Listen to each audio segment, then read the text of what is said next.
नमस्कार दोस्तों, आप हैं अपने ही गुड लिविंग चैनल पे। और भाई आज का जो वीडियो है वो बिल्कुल रोज प्लांट के ऊपर है, उसकी केयर के ऊपर है, उसके जो गार्डनिंग टिप्स हैं उसके ऊपर है। और मैं आपको वही उपाय बताऊंगी जिनका कि रिजल्ट मुझे भी बहुत अच्छा मिला।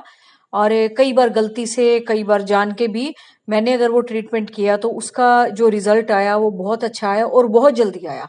मतलब 5-7 दिन के अंदर ही आपको अपने रोज की जो प्लांट की रंगत है वो अलग नजर आएगी पहले से, उन ट्रीटमेंट्स के बाद। तो आज वो सारे पॉइंट जितने भी मुझे ध्यान आते जाएंगे डिस्कस करते जाएंगे।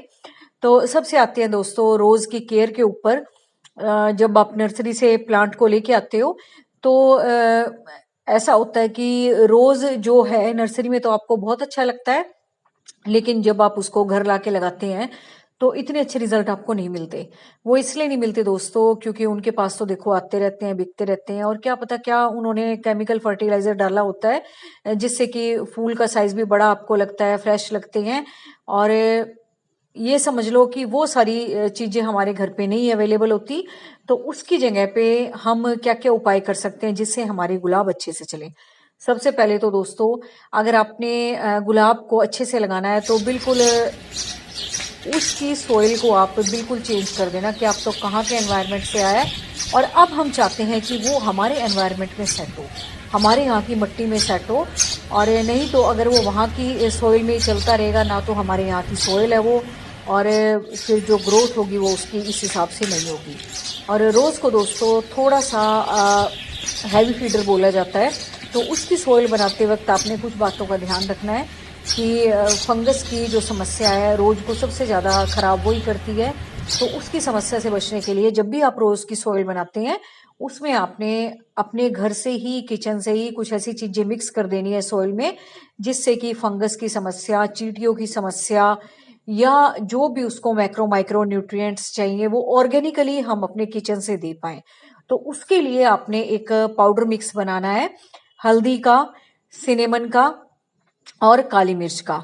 इन तीनों को बराबर भाग में 1 टेबल स्पून बना ले, तीनों का मिक्स करके। कोई थोड़ा ऊपर नीचे हो गया तो ऐसी कोई बात नहीं, ऑर्गेनिक चीजें हैं ये। लेकिन ये तीनों चीजों का मिश्रण आपने अपने रोज को लगाते वक्त अपनी सोइल में मिला लेना है।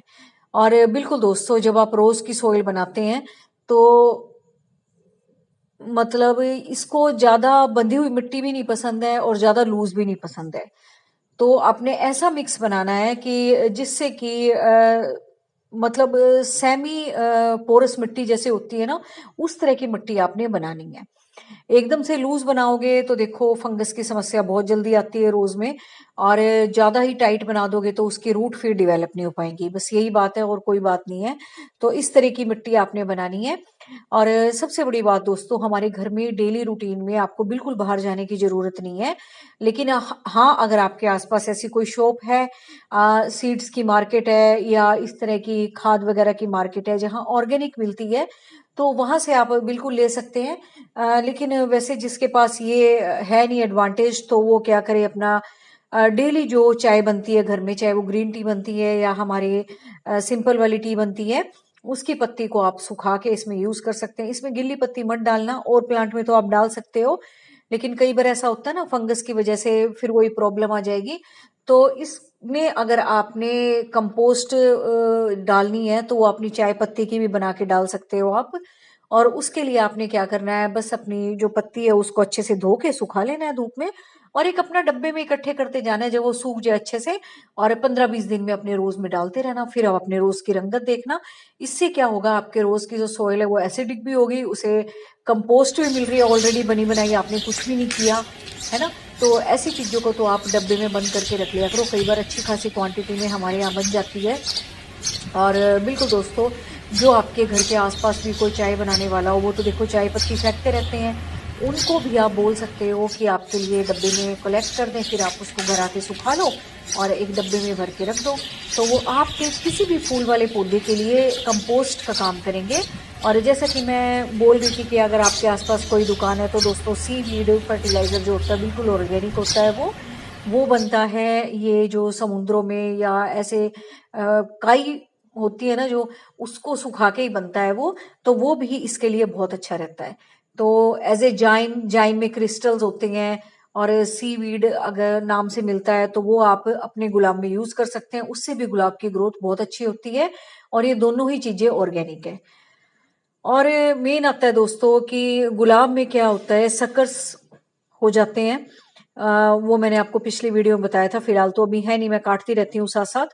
तो शक्कर क्या होते हैं दोस्तों कि जो आपका ग्राफ्टेड गुलाब है या आपका हाइब्रिड रोज है, तो उसमें क्या होता है, जहां से भी उन्होंने ग्राफ्ट किया हुआ है जिस भी जंगली गुलाब पे, तो हम चाहते हैं कि गुलाब की ग्रोथ जो हमारा ग्राफ्टेड पोर्शन है उसके ऊपर से हो, जो ग्राफ्ट किया गया है, ना कि उस गुलाब की ग्रोथ हो जिसपे की ग्राफ्ट किया गया है। तो वहां से वो सकर्स निकलने शुरू हो जाते हैं और वो ज्यादातर जो है वो खुराक वही गुलाब की ले लेते हैं। आपका जो मेन प्लांट होगा उस पे आपको फ्लावरिंग नहीं नजर आएगी। तो ये भी आपने ध्यान रखना है कि टाइमली आपने सकर्स को रिमूव करना है। और सकर्स बिल्कुल दोस्तों आपके मेन गुलाब से बिल्कुल अलग नजर आएंगे आपको।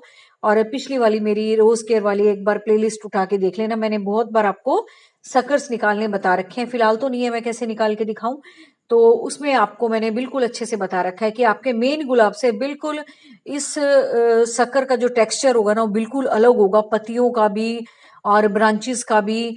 और जो उसकी ग्रोथ होगी ना वो इतनी स्पीडली होगी और आपके मेन ग्रोथ से ना ज्यादा सुंदर नजर आते हैं शक्कर। मेन बात ये है कि आपको ऐसा लगता है कि आपका गुलाब बड़े सुंदरता से बढ़ रहा है, कितनी नई नई पत्तियां निकल रही हैं, ब्रांचेस निकल रही हैं। लेकिन असल में जब आप ध्यान से देखते हो तो वो शक्कर्स होते हैं, वो बहुत खूबसूरत लगते हैं, बहुत अट्रैक्टिव लगते हैं, ताकि आप उनको ना निकालो। तो ये भी आपने ध्यान देना है। और सबसे बड़ी बात दोस्तों, डेड हेडिंग की समस्या जो होती है वो गुलाब में बहुत ज्यादा होती है। एक तरफ से आपका गुलाब बड़ा अच्छा नजर आएगा, एक तरफ से डेड हेडिंग चलती नजर आएगी, तो उसको भी आपने रिमूव करना है। और दोस्तों उसको रिमूव ही नहीं करना, उसको आपने ब्लॉक भी करना है, क्योंकि डेड हेडिंग कभी भी खत्म नहीं होती। जैसे ही आप रिमूव करते हो फिर उसके नीचे वाला पार्ट फिर ब्लैक होने शुरू हो जाता है। तो इसका मतलब है कि आपने वहां से उसके डेड हेडिंग वाले जहां से आपका पोर्शन ब्राउन हो रहा है उसके भी नीचे तक आपने कट मारना है, ताकि जहां तक ये फैला हुआ हो उससे भी थोड़ा नीचे तक आप कट मार दें और फिर उसको किसी भी चीज से ब्लॉक कर दें। आपके पास पीओ उसका सोल्यूशन बना के ब्लॉक कर दें, हल्दी पाउडर का सोल्यूशन बना के ब्लॉक कर दें। और मैं तो कहती हूँ ज्यादातर ऐसी चीज का सॉल्यूशन बनाए जो कि एकदम से परमानेंट उस पे ब्लॉकेज कर दे। कई बार ऐसा होता है ना, हल्दी वल्दी का पाउडर जैसे हम पानी देते हैं या बरसात भी आ गई, वाटरिंग भी करते हैं तो हट जाता है वो। तो इसके लिए आपने नेल पेंट का यूज कर लेना है। नेल पेंट बिल्कुल भी नहीं हटता। या फिर मोमबत्ती का जो वैक्स होता है कैंडल का, उसको भी जला के आप उस पर टपका सकते हो, वो भी उसको ब्लॉक कर देगा। तो मतलब ये आप अपने आप से सोच लेना कैसे आपने ब्लॉक करना है, क्या है चीज आपके पास घर में। तो ये आपने जरूर करना है। जब भी आप किसी भी पोर्शन को कट करते हो किसी भी प्लांट के, उसको वहीं से ब्लॉक कर दिया करो, ताकि